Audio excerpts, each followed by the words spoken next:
안녕하십니까. 네, 반갑습니다. 자, 이제 304쪽 오늘 부동산 이용론이죠. 맞나요? 자, 부동산 이용 활동부터.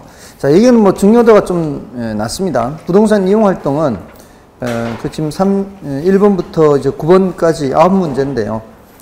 지금까지 뭐 한두 문제 출제된 정도여서 중요도는 좀 낮은데, 그 304쪽에 보시면은 1번, 2번 문제 다 볼 필요도 없고요.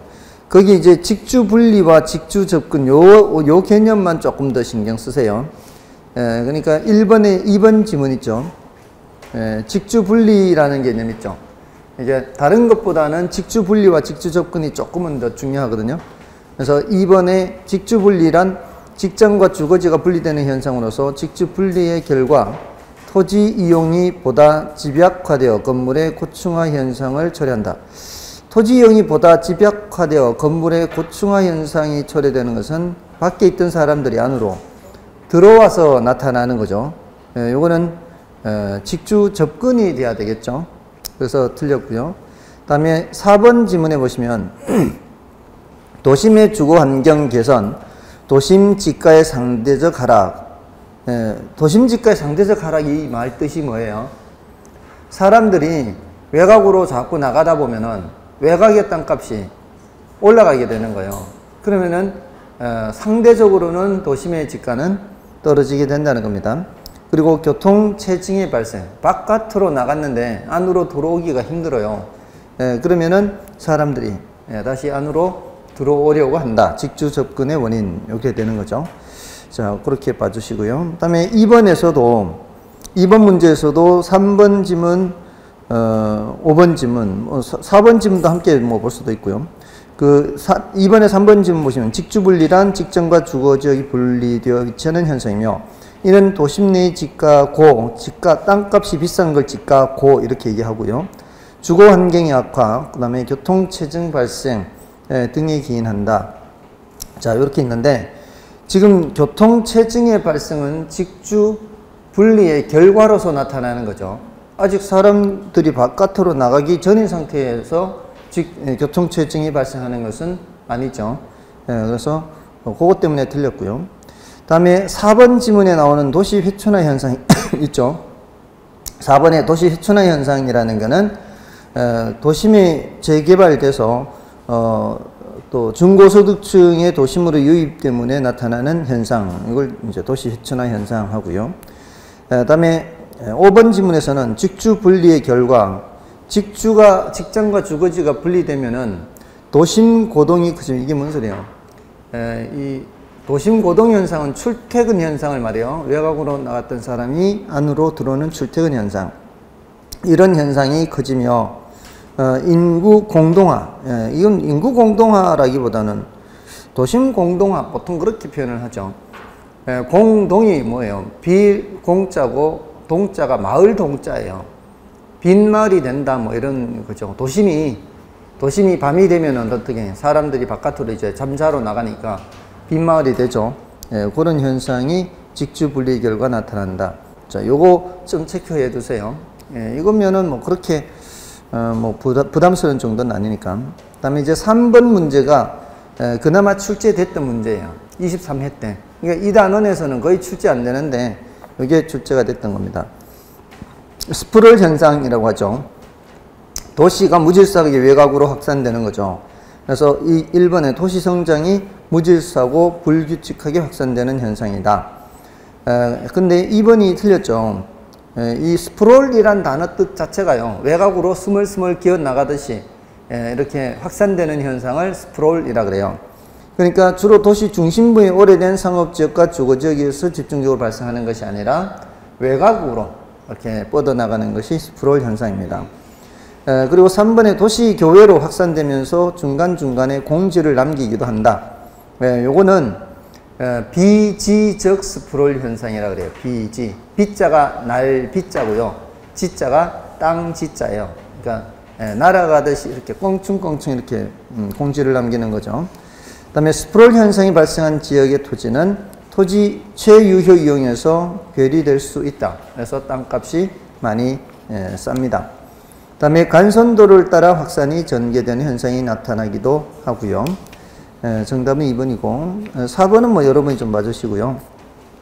넘어가셔서 5번, 6번 뭐 그냥 쭉 그냥 가볍게 보시면 되고요. 6번에 그 5번 지문이 갑자기 경제지대가 나왔는데요. 6번에 5번 지문 있죠.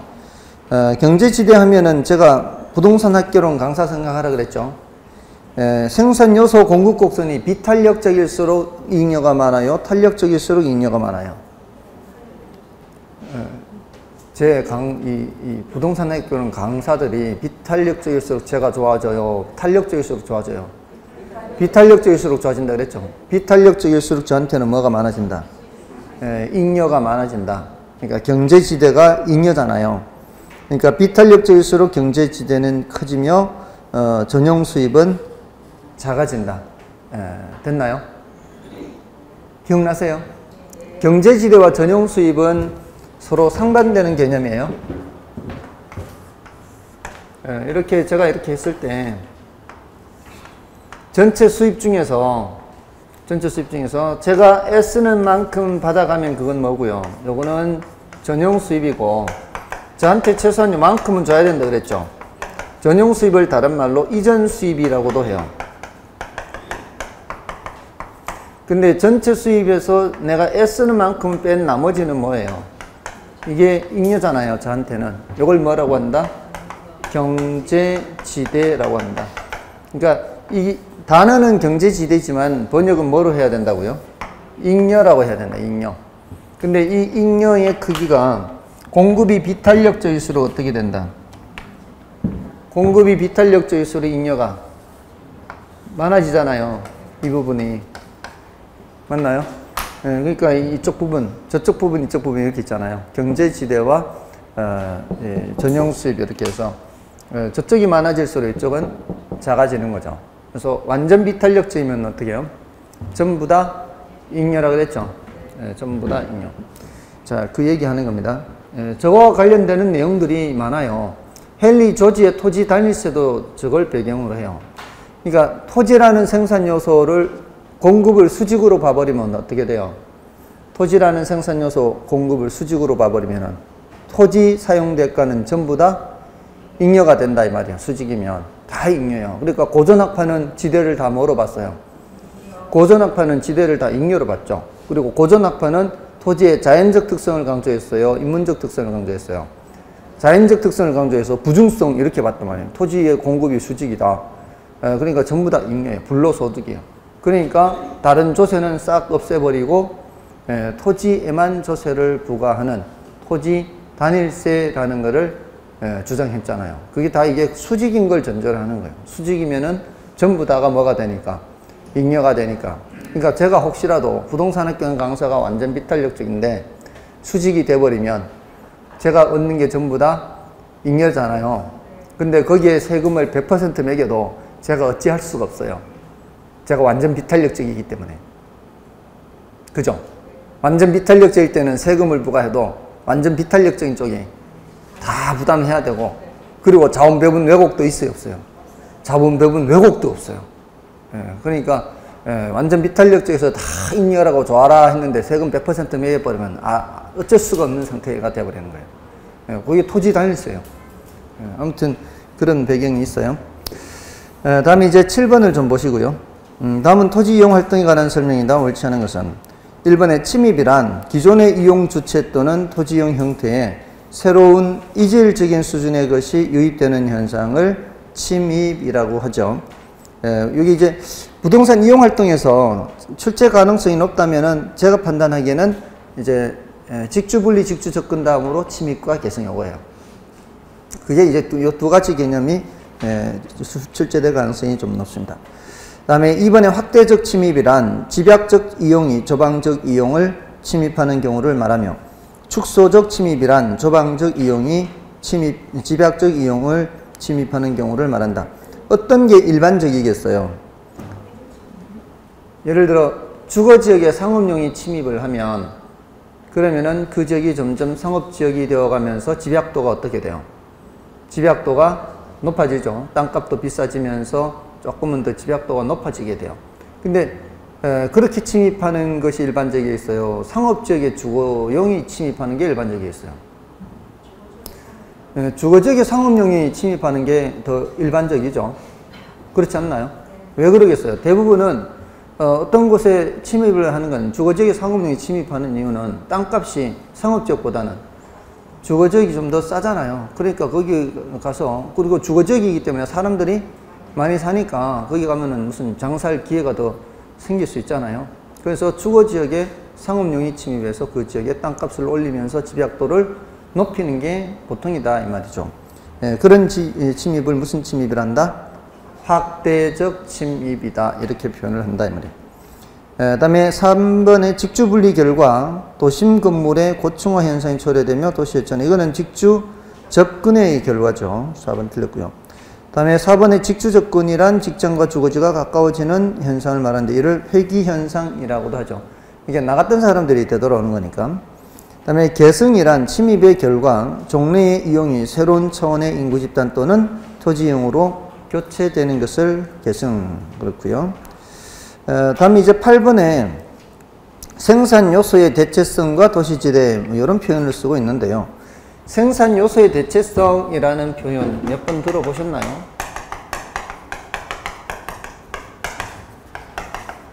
생산 요소의 대체성은 어떤 생산 요소를 다른 생산 요소로 바꿀 수 있는 정도를 말해요. 우리는 이제 생산 요소 할 때마다 노자투어 하죠. 우리는 자본주의 살고 있다 그랬죠. 자본주의에서는 자본이 축적이 되다 보면은 노동을 대체하거나 토지를 대체해요. 노동을 대체하는 거는 기계화가 되는 거고요. 토지를 대체하는 거는 고층화가 되는 거예요. 토지를 적게 사용하면 적게 사용할수록 상대적으로 뭐는 많이 사용하는 거예요. 자본을 많이 사용하는 거예요. 그러니까 똑같은 토지를 이용하더라도 위로 많이 올릴수록 이제 자본을 많이 사용하는 거죠. 근데 조방적 이용 이런 거는 이제 똑같은 넓이의 토지라도 자본을 별로 쓰지 않는 거죠. 지금 이렇게 가는 게 뭐예요? 이렇게 가는 게 토지의 면적은 같아도요. 이게 공간을 많이 만들었잖아요. 이럴 때 상대적으로 토지를 이쪽에서는 덜 쓰는 거고요. 이쪽에서는 상대적으로 토지를 많이 쓰는 거예요. 그러니까 이쪽에 토지를 상대적으로 덜 쓴다, 적게 쓴다는 게 뭐예요? 토지가 대체되는 거죠. 무엇으로 대체돼요? 자본으로 대체되죠. 그럼 이렇게 대체가 될수록 토지에 대한 자본의 대체성이 높다 이렇게 얘기하고요. 반대로 갈수록 토지에 대한 자본의 대체성이 낮다 이렇게 얘기를 하는 거죠. 그 얘기를 하는 거예요. 결국 토지에 대한 자본의 대체성이 높냐 낮냐 이 소리는 고층화가 이루어지느냐 그렇지 않느냐 요거 보고 판단하면 된다 이 말이에요. 고층화가 이루어질수록 토지에 대한 자본의 대체성이 높다 이렇게. 그래서 그 1번을 보시면은 생산 요소의 대체성은 기업이나 산업의 종류에 따라 달라지기도 하고 생산 요소의 상대적 가격에 의해서도 달라지기도 합니다. 도심으로 들어가면은 땅값이 많이 비싸죠. 땅값이 많이 비싸면 아무래도 땅을 덜 쓰게 되죠. 그렇게 해서 상대적 가격에 의해서도 달라지고요. 그 다음에 2번은 별로 신경 쓰지 마십시오. 2번은 이제 경제학의 등량 곡선 개념인데 별로 중요도가 높지는 않습니다. 난이도는 높고 중요도는 낮고, 그러니까 2번은 별로 신경 쓰지 마세요. 쓰지 마시고. 그 다음에 3번에 토지에 대한 자본의 결합 비율은 도심에 가까울수록 어때요? 도심으로 갈수록 고층화가 이루어지잖아요. 그럼 뭐예요? 토지에 대한 자본의 결합 비율이 높죠. 외곽으로서록 낮고. 또 4번에 토지에 대한 자본의 결합 비율이 높다는 것은 그만큼 토지에 대한 자본의 대체성이 낮은 게 아니고 높다는 것을 의미한다 이 말이에요. 그 다음에 도심지역 근처의 상업지역, 외곽지역으로는 주거지역, 공업지역 순으로 형성되는 이유는 생산 요소의 투입 비율이 다르기 때문이다. 뭐 그렇고요. 그 정도고. 그 다음에 이제 9번의 한계지 개념을 좀 설명을 드릴게요. 자, 이 한계지는 택지이용의 최원방권이라 그래요. 땅값이 외곽으로 나갈수록 점점 이제 낮아지다가 한계지에서 뚝 떨어져. 이렇게 뚝 떨어져. 이렇게. 그러니까 택지죠. 여기까지는 택지고, 이 택지를 벗어나면 뭐가 있어요? 농지, 임지가 있겠죠. 택, 농, 임 이렇게. 자, 근데 택지형의 최원방권 여기가 뭐가 되는 거예요? 여기가 한계지가 되는 거죠. 여기가 맨 끝에 택지형의 최원방권. 그러니까 이것도 택지예요. 그러니까 한계지가 한계지 땅값이 저쪽하고 관계 있겠어요? 바깥하고 관계 있겠어요? 안쪽하고 관계 있는 거죠. 한계지도 택지이기 때문에. 그래서 이제 한계지고 그런 상태인데, 한계지란 특정 지점을 기준으로 한 택지형의 최원방권을 말하고요. 한계지는 농경지 등의 용도 전환으로 개발되는 것이 대부분이지만 한계지의 지가 현상은 농경지 등의 지가 수준과는 무관한 경우가 많다. 당연하죠. 일단 얘가 한계지가 되기 전에는 뭐였어요? 되기 전에는 얘도 농지 임지였을 거야 아마. 그죠? 농지 임지였었는데 도시가 더 확장이 되면서 농지 임지가 뭐가 된 거 이제 편입된 거죠. 도시로. 그러면서 이제 땅값이 올라가게 된 거죠. 그러니까 농경지가 한계지로 편입돼서 땅값이 올라가도 일단 한계지가 돼버리면 안쪽하고 이렇게 영향을 주고받을 수는 있지만 얘하고는 별로 관계가 없죠. 이렇게 해서 이걸 단절지가 현상을 해요. 아무 별 관계 없다. 농경지 땅값하고는 별 관계가 없다. 그래서 3번 한계지 지가 수준과 이웃한 한계지 등의 지가 수준과는 상호 대체 관계가 형성되지 않으므로 단절지가 현상이 나타난다. 이거는 아니죠. 한계지와 한계지 사이에서는 서로 무슨 관계라 볼 수 있어요? 택지형의 최원방권인데 이쪽 한계지와 이쪽 한계지 간에는 무슨 관계라고 보면 돼요? 서로 대체 관계라고 보면 되죠. 서로 맨 끝에 있는 것들이니까. 그래서 한계지와 한계지 상호 간에는 대체 관계 있다 이렇게 얘기하죠.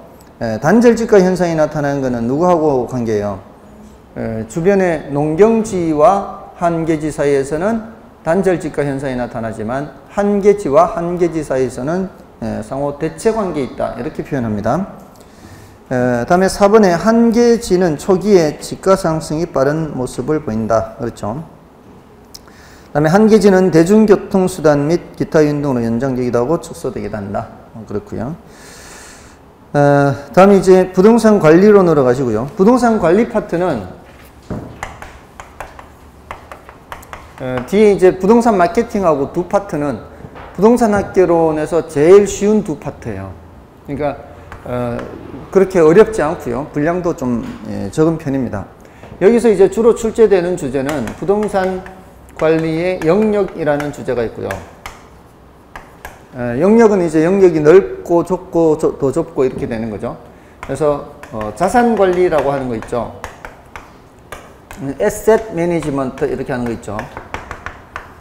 그리고 부동산 관리, 이걸 번역을 부동산 관리 이렇게 하는데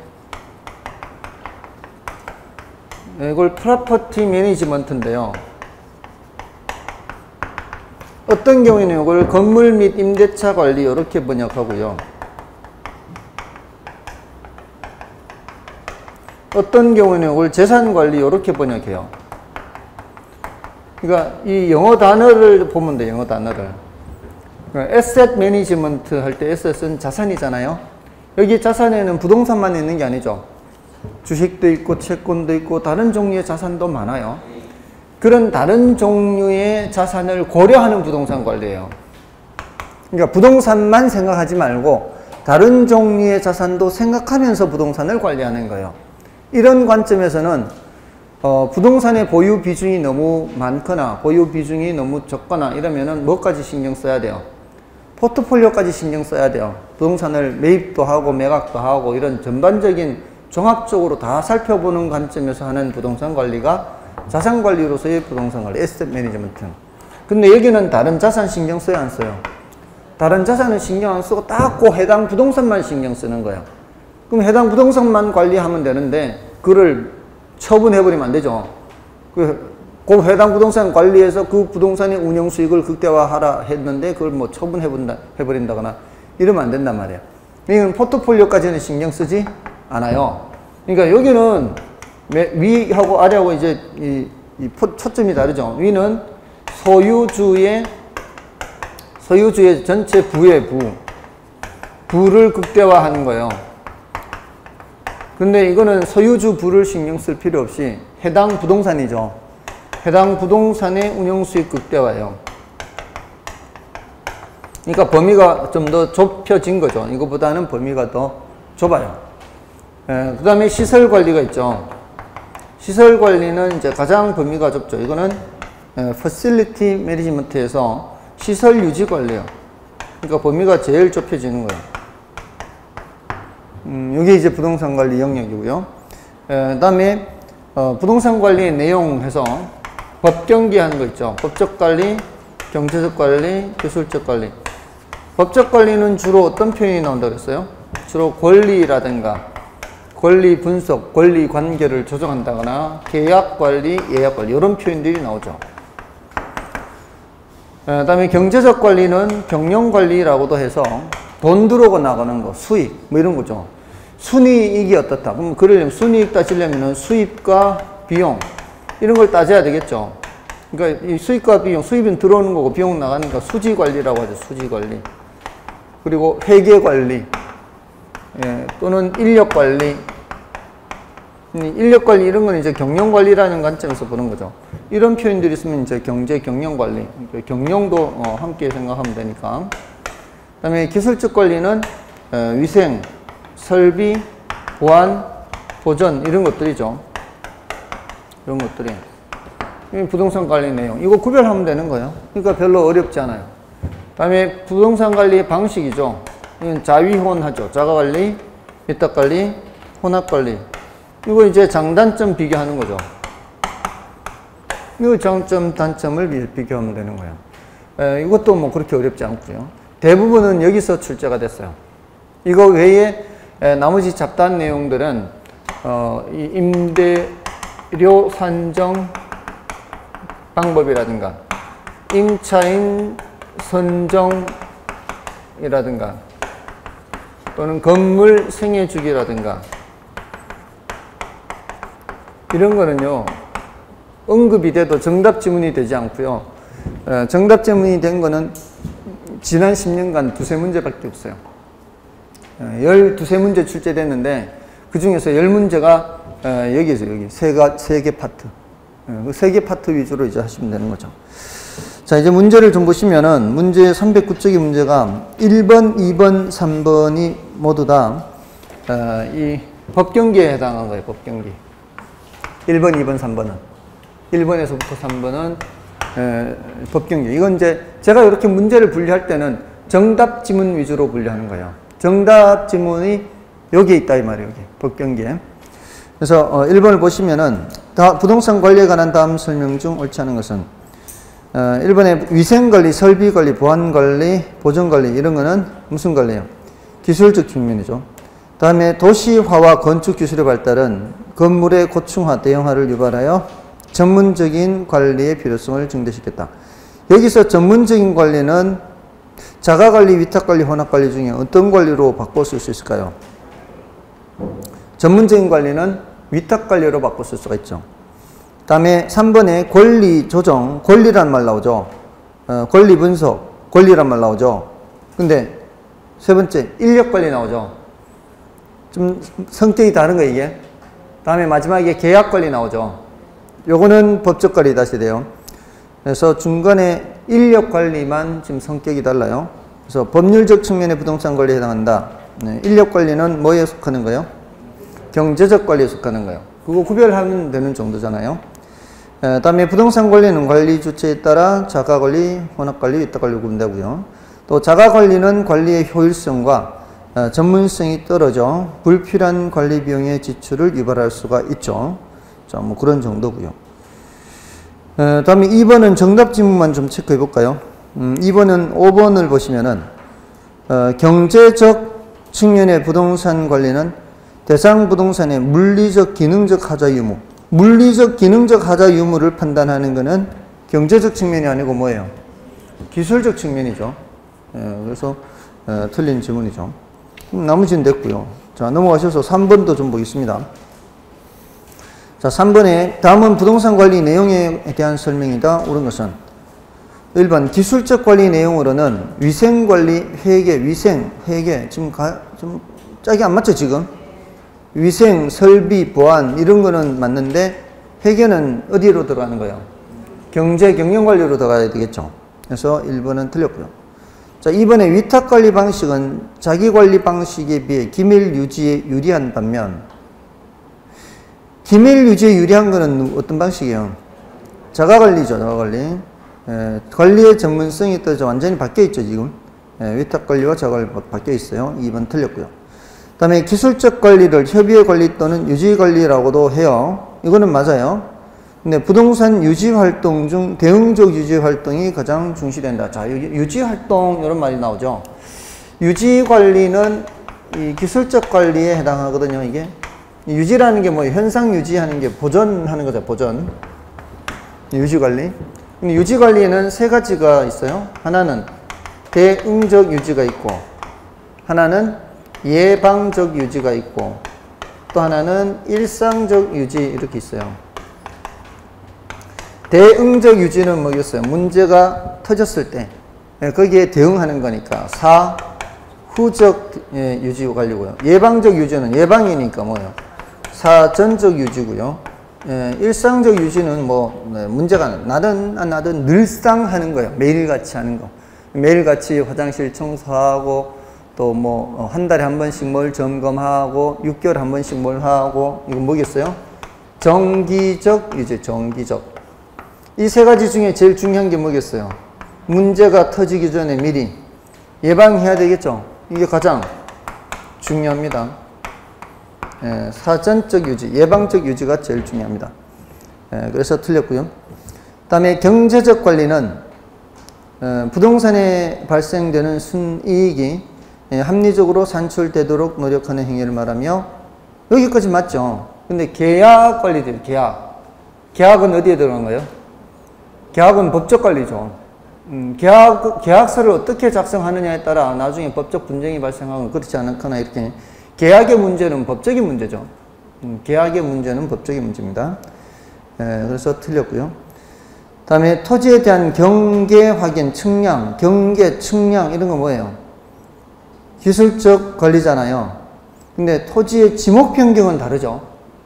지목 변경은 이건 법적인 절차를 거쳐야 되는 것들이죠. 맞나요? 그래서 정답은 5번이 되겠습니다. 자, 이 법경기에 대한 거고요. 다음에 이제 4번에서부터 6번, 그리고 8번, 이거는 관리의 영역이에요. 관리 영역. 7번은, 요거는 이제, 또 이제 좀 빠지는 건데요. 다른 이제, 어떤 분류를 하기에 조금 애매할 수 있는 그런 부분인데, 자, 일단 4번에서 6번, 8번 중에서 6번을 보겠습니다. 4번과 5번은 이제 여러분이 보셨는데 그 4번의 1번 지문과 5번의 2번 지문 보세요. 4번의 1번 지문과 5번의 2번 지문 보면은 뭐라고 돼 있어요? 재산관리라고 돼 있죠. 거기다 영어 단어가 뭐가 돼 있어요? Property Management 이렇게 돼 있죠.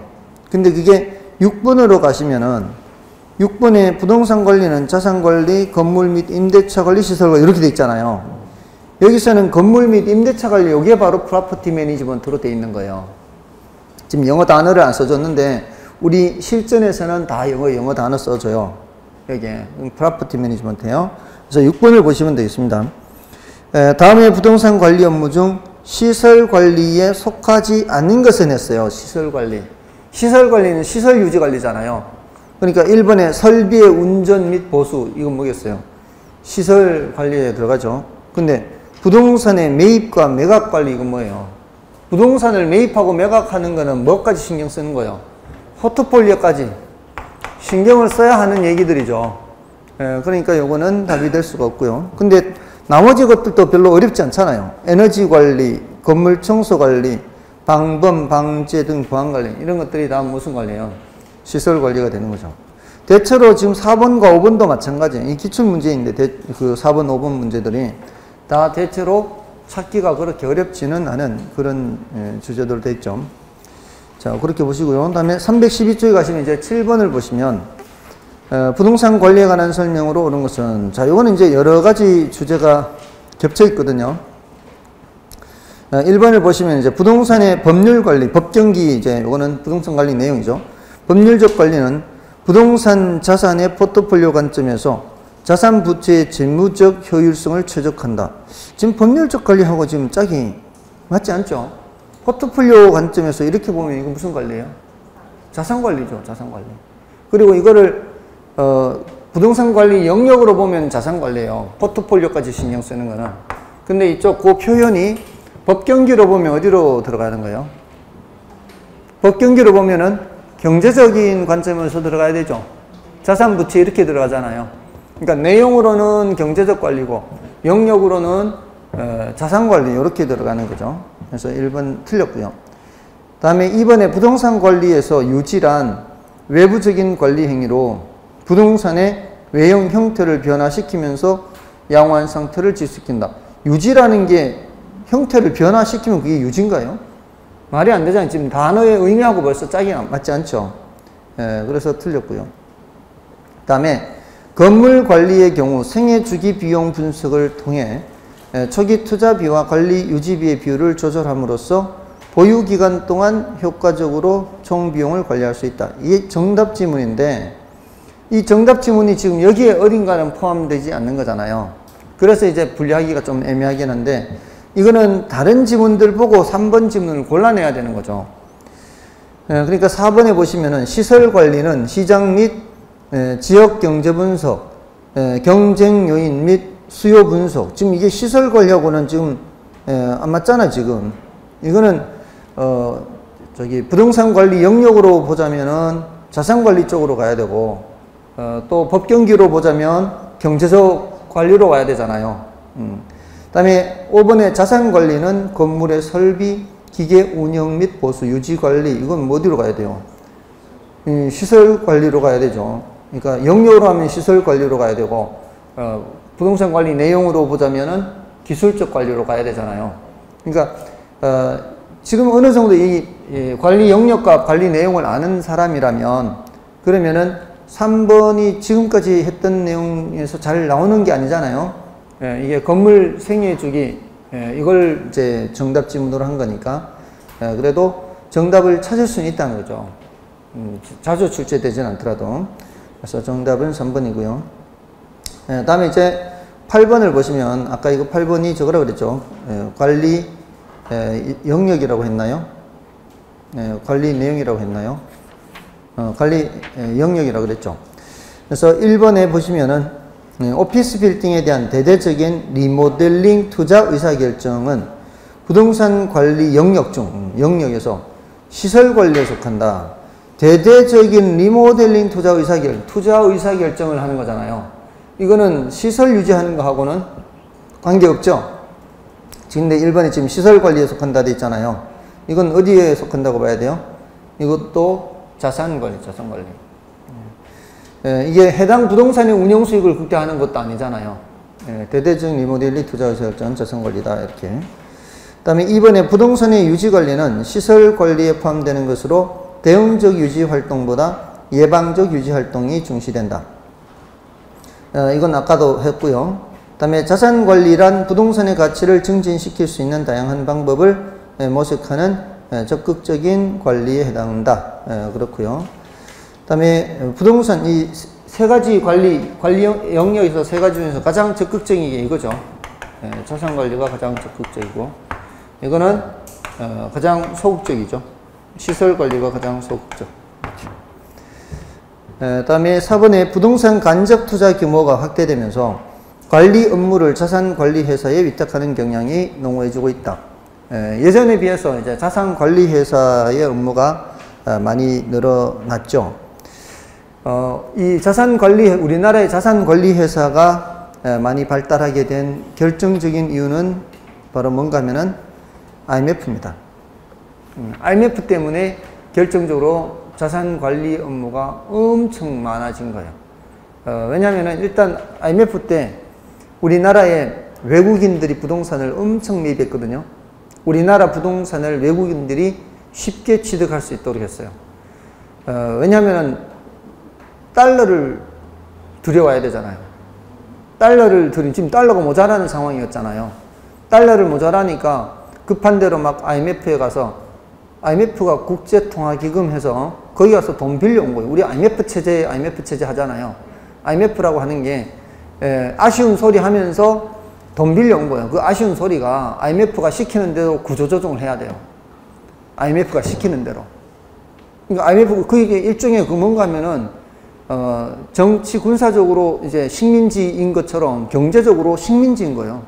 시키는 대로 구조조정을 해야 돼요. 막 그러니까 해고하고 그러니까 사회적인 혼란이 많이 있었잖아요. 그러면서 이게 사회가 바뀌어버린 거예요. 어떻게 바뀌었는가 하면 앞으로는 쉽게 해고할 수 있게 바뀌어버린 거예요. 그러니까 옛날에는 한번 국민은행 들어가면은 평생 직장이었잖아요. 근데 이제 IMF 이후로는 그런 게 어디 있어요? 정규직이 없어졌잖아요, 이제. 그게 IMF 때문이에요. IMF 때문에 정규직 없어진 거예요. 그리고 어떻게 해요? 옛날에는 은행의 청원 경찰도 IMF 국민은행 직원이었어요. 근데 이제는 어떻게 해요? 외주주나 외주. 그게 뭐예요? 보안 서비스는 위탁한 거죠. 보안 서비스. 청소하는 것도 위탁하잖아. 다 외주주잖아요. 이게 뭐예요? 위탁 관리지. 부동산 관리 다 위탁 관리예요. 그런 게 IMF 때문이에요. 그리고 IMF에 외국인들이 우리나라 부동산을 취득하면은 외국인들은 우리나라에 없잖아요. 그럼 어떻게 해? 위탁 관리하죠. 그리고 IMF 이후에 부동산 투자회사 만들어졌잖아요. 부동산 투자회사의 명목형 만들어졌죠. 그럼 명목형은 상근 임직원이 없잖아요. 그럼 어떻게 해? 위탁해야 돼. 부동산 펀드 있잖아요. 위탁해야 돼. 다 위탁해야지. 그러니까 위탁하니까 자산관리회사가 그만큼 많아진 거예요. 자산관리회사가 그렇게 된 거예요. 그래서 자산관리회사 위탁하는 경우가 그렇게 많아진 거고요. 다음에 5번은 이거죠. 매장형 부동산의 임차인 선정에 있어서는 가능매상고, 공업용 부동산의 임차인 선정에 있어서는 적합성이 중시된다. 이거는 요거죠. 요거 임차인 선정할 때는 주거용의 경우에는 얼마나 잘 어울릴 수 있는지 유대성, 사람들끼리 어울릴 수 있어야 되잖아요. 주거용. 이건 주거용이고. 그 다음에 매장용은 뭐예요? 얼마나 매상을 올릴 수 있는가. 가능 매상고. 또 공업용은 뭐예요? 적합성. 이거잖아요. 들어와서 제조 활동하는 그 활동과 건물하고 맞는지 안 맞는지 이거 보는 거죠. 5번은 그렇고요. 다음에 자 이제 313쪽에 이제 9번을 가시면은 9번에서부터 13번까지 그리고 20번 9, 10, 11, 12, 13 그리고 20번 6문제죠. 이거는 관리 방식에 관한 거예요. 관리 방식이 제일 많이 출제됐어요. 이게 별로 어렵지 않은데 이거는 9번에서부터 13번까지 그리고 20번은 자위혼, 자가관리, 위탁관리, 혼합관리에 해당하는 거예요. 자, 그 중에서 9번을 보겠습니다. 부동산 관리에 관한 다음 설명 중 옳지 않은 것은 1번에 관리 3방식 중 간접관리 방식. 이거 뭐예요? 위탁관리죠. 위탁관리. 간접관리가 위탁관리. 위탁관리 방식은 기밀 유지 및 보안 관리에 가장 적합한 관리 방식에 해당한다. 틀렸죠? 자기가 직접 관리해야 보안 관리가 유리하죠. 1번 바로 틀렸고. 2번에 혼합관리 방식은 과도기적 관리 방식이죠. 그래서 경제 법률적 측면의 관리는 자가관리 방식으로, 기술적 측면의 관리는 위탁관리 방식으로 이루어지므로 필요한 부분만 선별화 관리를 위탁하는 부분 위탁관리 방식에 해당하고요. 다음에 주거용 부동산은 주로 총임대차 방식이, 공업용 부동산은 주로 순임대차 방식이 적용된다. 자, 요거죠, 요거. 임대료 산정, 임대료 정리할 때 총임대차와 순임대차의 차이가 뭐예요? 총임대차는 임대인한테 총임대료를 지불하죠. 임대인에게 지불하는 게 뭐예요? 임대인에게 지불하는 게. 여기는 총임대료를 지불하고요. 여기는 뭐를 지불해요? 순임대료를 지불하죠.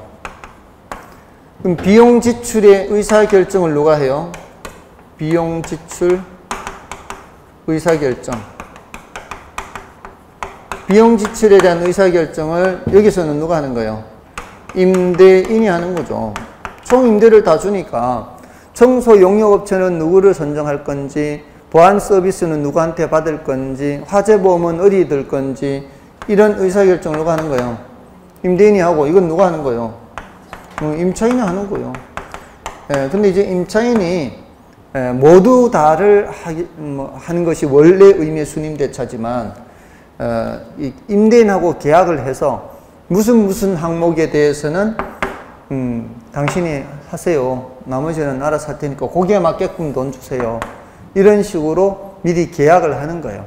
계약을 해서 임차인이 결정할 수 있도록 하는 게 있는 거를 순임대차라 그래요. 이렇게 하는 이유가 뭐겠어요? 이거는 임대인이 일반적인 수준으로 제공해 주는 것으로는 모자랄 때, 임차인이 더 높은 수준의 서비스를 제공받고자 할 때에는 추가로 비용을 부담을 해야 되기 때문에, 그래서 순임대차 방식으로 하게 되는 거예요. 다음에 4번의 직접관리 방식은 관리 업무의 타성화를 초래할 수 있으며, 그렇죠. 혼자 자기가 직접 한 타성에 빠질 수 있죠. 그리고 불필요한 관리 비용의 지출 낭비를 유발할 수 있다는 단점이 있고요. 다음에 위탁관리 방식은 가장 전문성이 높은 관리 방식으로 현대적인 대형 건물 관리에 적합하다 이렇게 볼 수 있습니다. 10번은 여러분이 좀 봐주시고요. 11번을 더 보겠습니다. 부동산 관리에 관한 설명으로 틀린 것은 1번에 부동산 관리는 물리, 기능, 경제 및 법률 등을 포괄하는 복합 개념이다. 그렇죠. 복합 개념, 법적 관리, 경제적 관리, 기술적 관리 이렇게 하죠. 다음에 2번에 직접 관리 방식은 관리 업무의 타성을 방지할 수 있고 인건비 절감 효과가 있다. 타성을 방지하는 거는 뭐예요, 이게? 자가관리 방식이죠. 위탁관리 방식이죠. 타성을 방지하는 거는 자가관리 방식에서는 타성에 젖을 수 있죠. 그래서 2번 틀렸고요. 그 다음에 3번의 간접관리 방식은 관리 업무의 전문성과 합리성을 제고할 수 있는 반면 기밀 유지에 있어 직접관리 방식보다 불리하다. 이 내부 사정이 외부로 유출될 수 있잖아요. 간접관리의 가장 큰 장점은 전문성입니다. 위탁관리는 전문성이 가장 큰 장점이죠. 다음에 4번의 혼합관리 방식은 직접관리와 간접관리를 병용하여 관리하는 방식으로 관리 업무의 전부를 위탁하지 않고 필요한 부분만 위탁한다. 그렇고요. 혼합관리 방식은 관리 업무에 대한 강력한 지도력을 확보할 수 있고 위탁관리 편의 또한 이용할 수가 있죠. 정답은 2번이고요. 자, 12번, 13번 다 자가관리, 위탁관리, 혼합관리 내용이에요. 그 14번을 좀 보시는데 14번은 중요도가 좀 낮아요. 중요도는 낮고 난이도는 높고, 지금 부동산 신탁이잖아요. 원래 신탁이 계속 시험 범위에 포함되지 않았었거든요. 포함되지 않았었는데 이렇게 나왔는데, 일단 신탁이라는 말이 나오면 여러분들이 이렇게 생각하시면 돼요. 형식적 소유권 이전이 발생한다 이렇게 보시면 돼요. 신탁이라는 단어가 나오면 형식적 소유권 이전이 발생해요. 근데 그 신탁의 종류가 여러 가지가 있죠. 담보 신탁도 있고요. 그 다음에 처분 신탁도 있고, 개발 신탁도 있고, 지금 여기 관리 신탁도 있는 거예요. 그러니까 담보 신탁은 형식적으로 소유권을 이렇게 이전하면은 신탁 증서를 주잖아요. 그럼 그 신탁 증서를 은행에 맡기고 대출 받는 거예요. 담보 대출. 처분할 때까지 신탁하는 거예요. 이중매매의 위험이 있을 때 이중매매 할 수 있잖아요. 갑이라는 사람이 을한테 계약해놓고 병한테 팔고서 다 받아버리면은 을이 중간에 붕 떠버릴 수 있죠. 이럴 때 을이 계약을 하면서 믿을 수 있는 회사에다가 신탁 등기를 하는 거죠. 신탁회사에다가.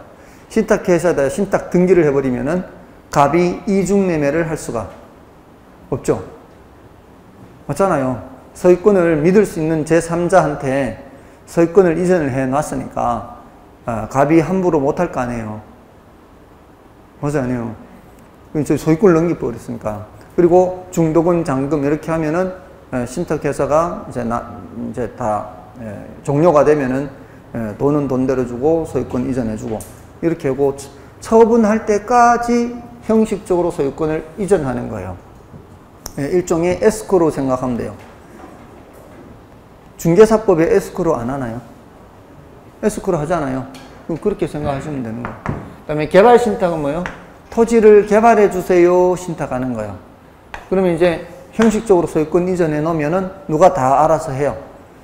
신탁 회사가 다 알아서 하는 거. 그게 개발 신탁이에요. 관리 신탁이에요. 소유권을 이전해 놓고 부동산을 관리해 주는 거예요. 임대료 수납하고 뭐 비용 지출하고 자기네 수수료 가져가고 남는 거 소유주한테 지불하고 관리 신탁이에요. 다 신탁은 형식적 소유권 이전이 발생하는 거죠. 자, 근데 이제 그 4번 지문에 다른 거는 됐고요. 그 4번 지문에 관리 신탁에 의하는 경우 법률상 부동산 소유권의 이전 없이 신탁회사가 부동산의 관리물을 수행하는 이 틀렸다 이 말이에요. 다 어떤 형태든 신탁은 모두 다 뭐가 이전이 돼요. 소유권 이전이 발생한다 이 말이에요. 다음에 5번은 분양 신탁 관리. 요거는 참고로 보시면 돼요. 이런 것까지는 뭐 별 신경 안 써도 됩니다. 넘어가셔서 15번은 이제 부동산 관리 여러 가지가 이제 결합되어 있는 거거든요. 근데 이건 뭐 별로 중요도가 높지는 않습니다. 요거는 참고로 보시면 되고요. 16번부터도 마찬가지 중요도가 높지는 않은데 요거는 좀 쉬고 할까요?